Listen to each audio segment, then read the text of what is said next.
Hi everyone, good evening. This is Maray Gina and welcome back sa aking YouTube channel. So guys, for today's video, pag-usapan natin si Rofa Mingento kasi nga dahil doon sa kanilang problema na mag-asawa. O diba, nakimarites tayo guys.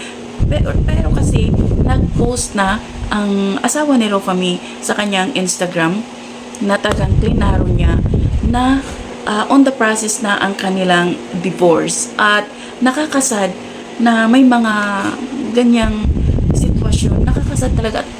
As na babae, diba? Parang naawa ako kay Rofa Mi. Alam mo yung feeling na magpapasko, tapos i-divorce ka ng asawa mo. Grabe, sobrang sakit yan, guys. Isang babae kasi, sobrang sakit, lalo pat may anak sila. May ilang years na ba silang nagsama? Grabe, no? Bakit merong mag-asawa, no, na hindi talaga marisolba ang kanilang pagsasama? Yung alam mo, yung dapat kayong mag-asawa, pag-usapan nyo. Parang di ma-process sa utak ko kung anong kalaki ang problema na hindi nyo marisolba.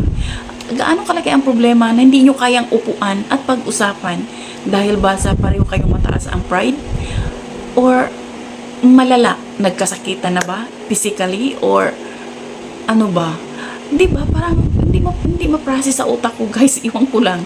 Kasi normal kasi sa mag-asawa ang nag-aaway. Kami kasing mag-asawa, nag-aaway kami. Pero pareho kami kasing kapag mainit yung ulo ng isa, bababa talaga yung isa.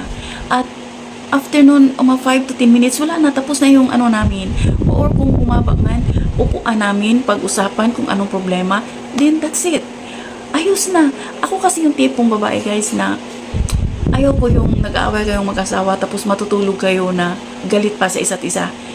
10 taon kaming nagsasama ng asawa ko, never mangyari sa amin na natutulog sa gabi na nag-aaway kami o hindi kami nag-iimikan. Hindi yan talaga nangyari sa amin dahil pareho kaming mag-compromise talaga, pareho kaming upuan namin, pag-usapan kung ano yung problema. Kasi ang problema dapat may solusyon, hindi yung ang problema dadagdagan nyo pa ng isa pang problema na hanggang wala na, hindi na mai-resolve. Nakakasad, Paskong Pasko, tapos si Rofa Mi wala na yung kanyang married life. Talagang hindi na ma-resolve, hindi na maisayos. Oo, ang sakit nun, Diyos ko. So guys, yun lang. Na-share ko lang kasi nabasa ko yung post ng asawa ni Rofa Mi na talagang klinaro niya na wala na talaga sila ni Rofa Mi, na talagang nasa proseso na sila ng divorce. Grabe. So yun lang guys. Thank you for watching. Bye. God bless everyone.